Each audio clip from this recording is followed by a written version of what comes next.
Okay guys, you see, fairly nice day today. Relatively nice day today.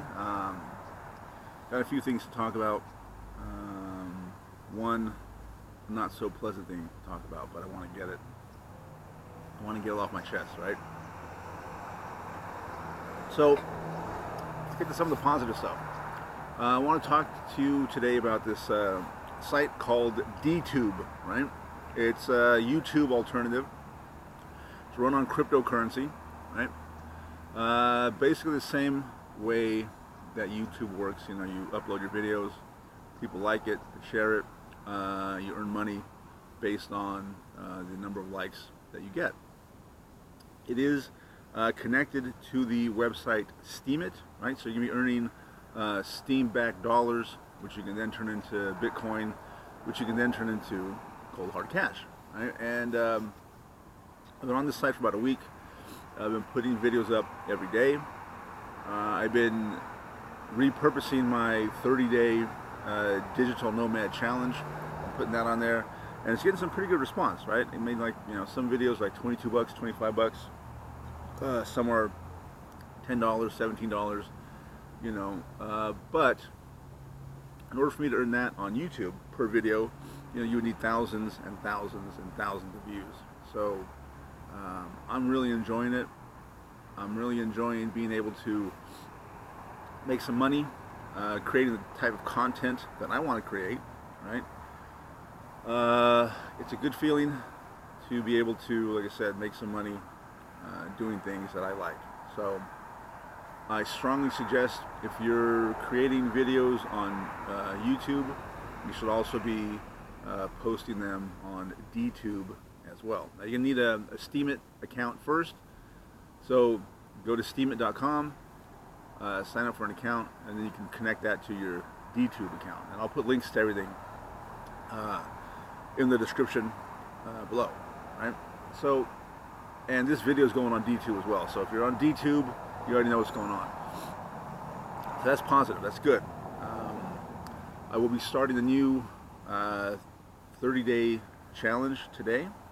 It's going to be the 30-day side hustle challenge. So if you're wanting to have a side hustle, you know, you're not sure you want to you know, dive feet first into, you know, making money online. You still like your job, you still have a little extra money. This series is going to be for you, so stay tuned for that. Now, let's get to the tragic news, right? So, last night I got a message from one of my cousins in the UK, right? So my wife was English, British, right? And her cousins are obviously still there, and they still view me as one of their cousins. I really, really appreciate that. You know, that means a lot to me, that they still consider me, you know, part of the family.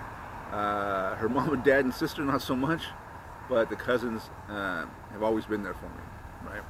So I was at my nightly AA meeting, right? And I got this message from him, and his sister-in-law, his wife's sister, right? She just died. She had a stroke.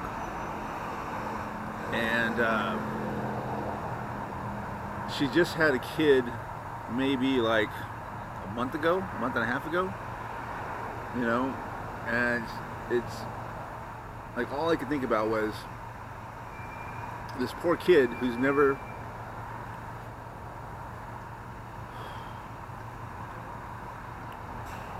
going to know his mom, right?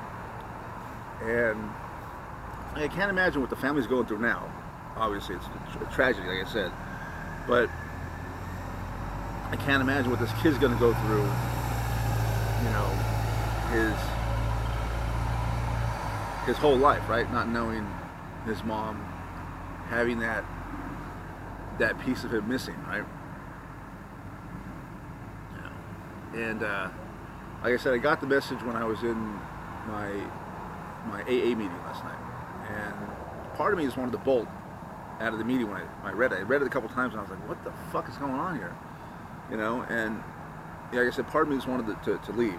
and then I was trying to process it, and everything's going on, the meeting's going on, people are talking, and I'm not paying attention at all, right? I'm still trying to figure out, you know, what all this means, how am I going to fucking react and everything. And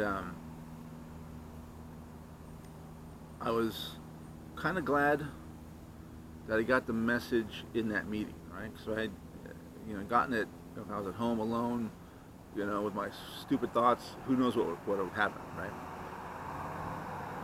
But I was in that meeting, and I looked around, and I realized that if I needed it, right, I could talk to somebody. I had a lot of people who, in that very meeting, have taken an interest in my well-being, you know, and really reach out to me a lot. So, yeah, if need be, if I needed to talk to somebody, you know, I had a lot of people to choose from. I could have talked to somebody for a long time. You know, they would have comforted me and all that. I felt better, right?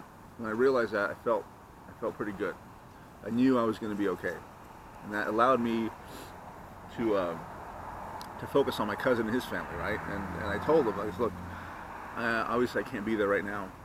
You know, if I could, I would be on a plane, you know, like right now. But no, obviously I can't. So I just told him, if there's anything you need, you talk to somebody or commiserate or you need a shoulder to cry on, you know, I'm here for you guys. And whatever you need, whatever I can do, you know, I'll be here for you. So, you know, I felt a little better, you know, just knowing that I have this support group, you know, real friends, and like really friends in the program that you know, that I can turn to. So it's rough, you know. I know just because I'm sober doesn't mean life is going to be great, right? Tragedies are still going to happen, you know. Relationships will fall apart. I'm going to fuck things up. I will fail at things. I will lose things, you know. And you know, luckily I get to deal with them in a sober state now. You know, I'm not going to react irrationally or become an emotional wreck or do something that's going to make the whole situation worse like I've done before.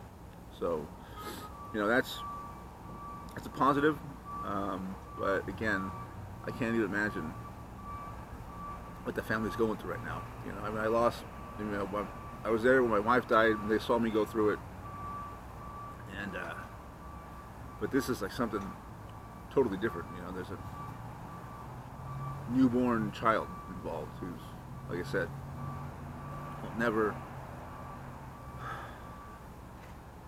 know his mom. So again, gives me more of an appreciation for my mom. You know, we've had our differences, we've had our exchanges, and there have been times when we didn't talk to each other, but ultimately, I mean, I still love my mom no matter what, right? I mean, I'm always going to love my mom. So, yeah, you know, all this stuff is going to keep happening, sober or not. So, that's what's going on today.